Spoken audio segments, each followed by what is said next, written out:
901101 dari kelas PI3. Tujuan saya membuat video ini adalah untuk memenuhi tugas dalam mata kuliah Psikologi Pendidikan yang diampu oleh Bapak Muhammad Wiyun MSI. Video ini akan membahas tentang konsep dasar dan teori psikologi pendidikan. Baiklah, langsung saja ke materi pertama. Psikologi pendidikan atau educational psychology adalah studi mengenai tingkah laku manusia dalam kegiatan belajar dan pembelajaran serta penerapan konsep dan teori-teori psikologi dalam kegiatan belajar atau pendidikan. Psikologi pendidikan adalah cabang dari ilmu psikologi yang memfokuskan diri pada pemahaman tentang proses belajar dan pembelajaran dalam lingkungan pendidikan. Psikologi pendidikan juga merupakan sebuah bidang studi yang berhubungan dengan pengetahuan tentang perilaku manusia untuk usaha-usaha kependidikan. Jadi, psikologi pendidikan adalah akumulasi pengetahuan, kebijaksanaan, dan teori yang didasarkan pada pengalaman yang semestinya dimiliki oleh setiap guru untuk memecahkan suatu permasalahan pengajaran sehari-hari dengan baik dan cerdas. Psikologi pendidikan tidak dapat memberitahukan kepada guru apa yang harus dilakukan, tetapi ini dapat memberikan prinsip untuk digunakan dalam mengambil keputusan yang lebih baik.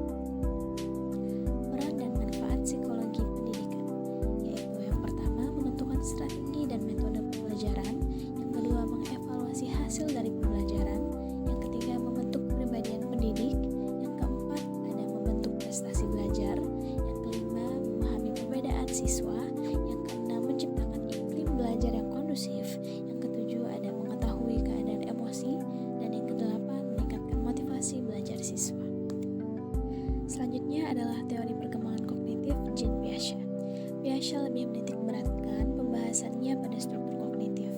Ia memahami, meneliti, dan juga menulis subjek perkembangan kognitif ini dari tahun 1927 sampai 1980. Memiliki perbedaan dengan para ahli-ahli psikologi sebelumnya, Piaget menyatakan bahwa cara berpikir anak bukan hanya kurang matang, tetapi juga memiliki perbedaan secara kualitatif. Menurut penelitian Piaget juga menyatakan bahwa tahap-tahap perkembangan intelektual individu serta perubahan umur sangat mempengaruhi kemampuan individu. Dari mengamati apa arti ilmu pengetahuan, teori Piaget juga sering disebut sebagai genetic epistemology atau epistemologi genetik. Itu disebabkan karena teori ini berusaha untuk melacak perkembangan kemampuan intelektual dan juga bahwa faktor genetik mengacu pada pertumbuhan developmental, bukan warisan hanya biologis atau faktor keturunan. Menurut Piaget juga terdapat beberapa aspek di dalam proses perkembangan seorang anak. Di antaranya satu, perkembangan intelektual yang terdiri dari struktur, isi, dan juga fungsi. Struktur sangat erat kaitannya dengan operasi. Piaget berpendapat bahwa ada hubungan fungsional antara tindakan fisik dan tindakan mental dan perkembangan berpikir logis anak-anak. Tindakan atau action menuju pada perkembangan operasi dan operasi selanjutnya menuju pada perkembangan struktur. Itu disebabkan oleh struktur yang terbentuk lebih memudahkan individu untuk menghadapi tuntutan-tuntutan yang makin meningkat dari lingkungannya. Selain itu, diperolehnya suatu struktur atau skemata berarti telah terjadi suatu perubahan dalam perkembangan intelektual anak. Yang kedua ada isi. Hal yang dimaksud dengan isi ialah pola perilaku anak yang khas dan tercermin pada respons yang diberikan oleh anak terhadap berbagai masalah atau situasi-situasi yang dihadapinya.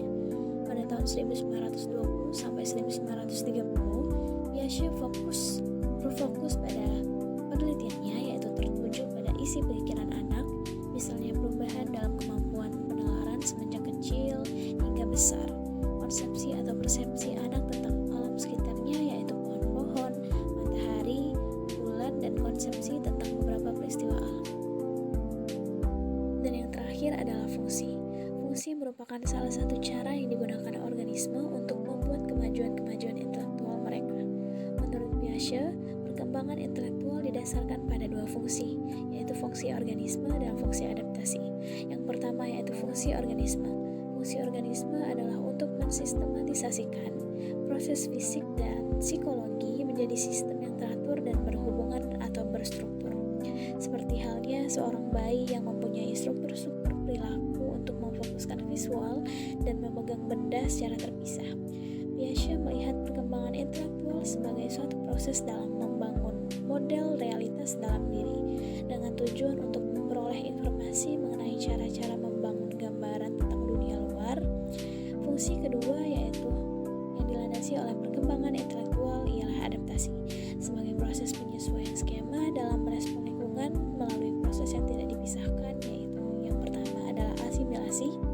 Asimilasi ialah penyatuan atau pengintegrasian informasi, persepsi, konsep, dan pengalaman baru yang digabungkan dengan pengalaman yang sudah ada di dalam benak seseorang. Yang kedua ada akomodasi, ialah individu mengubahnya agar dirinya berkesesuaian dengan apa yang diterima dari lingkungannya. Proses penyerapan ini saling berkaitan. Sebagai contoh, ketika seorang anak belum mengetahui atau mengenal api, suatu hari anak merasa sakit karena terpercik api, maka berdasarkan pengalamannya, struktur kognitif seorang anak tentang api tersebut bahwasanya api adalah suatu hal yang membahayakan, oleh karena itu harus dihindari. Ini dinamakan adaptasi. Ketika anak melihat ibunya memasak menggunakan api, maka skema yang telah terbentuk disempurnakan bahwa api bukan hanya sekedar harus dihindari, tetapi api juga merupakan suatu hal yang bermanfaat. Proses penyesuaian skema tentang api yang dilakukan oleh anak tersebut dinamakan proses asimilasi. Ketika anak melihat manfaat api di berbagai prasarana, maka terbentuklah skema baru tentang api, yaitu api bukan hanya harus dihindari dan bukan hanya sekedar dapat dimanfaatkan, akan tetapi api juga sangat dibutuhkan untuk kehidupan manusia, dan proses penyempurnaan skema itu dinamakan proses akomodasi. Yang selanjutnya yaitu tahapan perkembangan intelektual. Perkembangan kognitif merupakan proses pertumbuhan berpikir logis dari masa bayi hingga dewasa. Menurut Piaget, perkembangan yang berlangsung melalui 4 tahap, yaitu diantaranya yang pertama tahap sensori motor yang berlangsung 0 sampai 1,5 tahun. Dalam tahapan ini, bayi menyusun pemahaman dunia dengan mengkoordinasikan pengalaman indranya dan juga pergerakan motornya. Pada awal tahap ini, bayi memperlihatkan tak lebih dari pola reflektif untuk beradaptasi dengan dunia. Di usia antara 1 sampai 4 bulan, seorang bayi mengandalkan reaksi sirkular primer, yaitu tindakan atau gerakan yang dia buat secara spontan atau sebagai respon dari tindakan sebelumnya dengan bentuk yang sama. Ketika seorang bayi berusia 1,5 tahun, bayi tersebut mengalami perkembangan representasi mental, yaitu kemampuannya dalam mempertahankan pikirannya untuk jangka waktu yang lebih lama. Sebagai contoh, bayi dapat terlibat dalam apa yang disebut imitasi yang tertunda, seperti menyusun mainan setelah melihat seseorang sejam sebelumnya. Yang kedua yaitu tahap pra-operasional yang berlangsung 1,5 tahun sampai 6 tahun. Tahap ini lebih bersifat egosentris dan juga intuitis. Pemikiran pra-operasional terdiri dari 2 subtahap, yaitu tahap fungsi simbolis dan tahap pemikiran intuitif. Dalam subtahap ini, yaitu subtahap simbolis, anak kecil secara mental mulai bisa mempresentasikan objek yang tidak hadir. Hal ini akan memperluas dunia mental anak hingga dapat mencakup dimensi-dimensi baru. Dan yang kedua yaitu tahap pemikiran intuitif. Piaget menyebutkan tahap ini adalah sebagai tahap intuitif karena anak-anak terlihat sangat yakin terhadap pengetahuan dan pemikiran mereka, tetapi mereka tidak menyadari bagaimana mereka bisa mengetahui apa-apa yang ingin mereka ketahui. Artinya mereka menyatakan bahwa mereka tahu akan sesuatu tersebut, tetapi mereka mendapatkan pengetahuan tentang sesuatu itu bukan dengan pemikiran rasional. Dalam tahap proporsional ini juga menunjukkan bahwa karakteristik pemikiran yang disebut centration, yaitu pemfokusan atau pemusatan atau perhatian pada suatu karakteristik dengan mengabaikan karakteristik yang lain. Centration tampak jelas dalam kurangnya konservasi dalam tahap ini. Konservasi yang dimaksud di sini adalah ide bahwa beberapa karakteristik dari suatu objek itu tetap sama meski objek itu berubah penampilannya. Yang ketiga yaitu tahap operasional konkret yang dimulai 6 sampai 12 tahun. Tahap ini mencakup penggunaan operasi penalaran logika menggantikan penalaran intuitif, tetapi hanya dalam situasi konkret saja.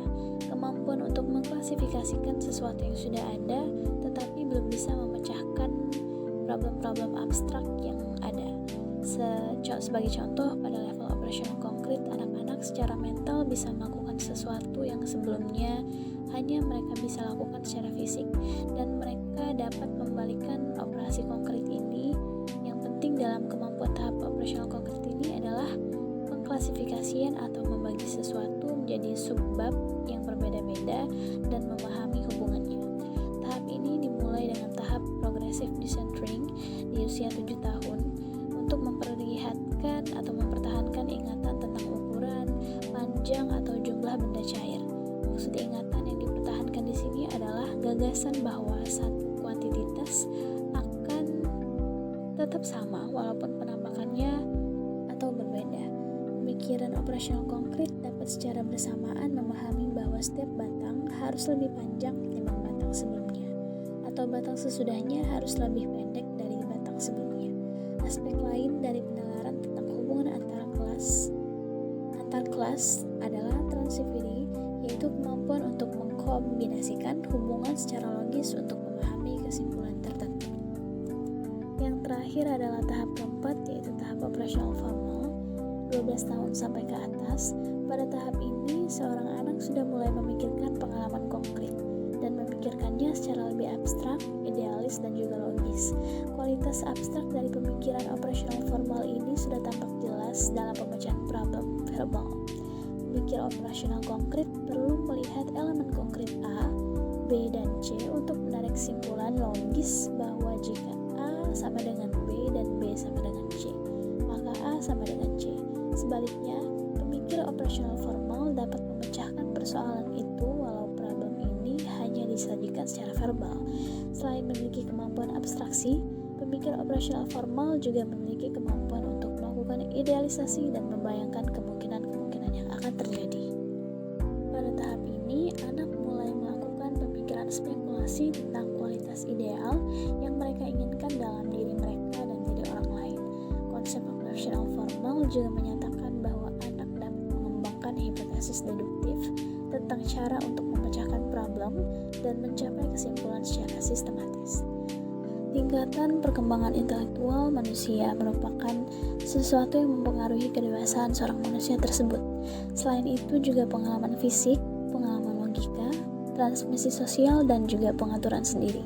Dengan demikian, bila dikaitkan dengan suatu pembelajaran, kita bisa memberikan perlakuan yang tepat bagi anak, misalnya dalam memilih cara penyampaian materi bagi siswa sesuai dengan tahap perkembangan kemampuan berpikir yang dimiliki oleh siswa tersebut. Sekian materi yang dapat saya sampaikan, semoga kita dapat mengambil manfaat dari video ini. Lebih dan kurangnya saya mohon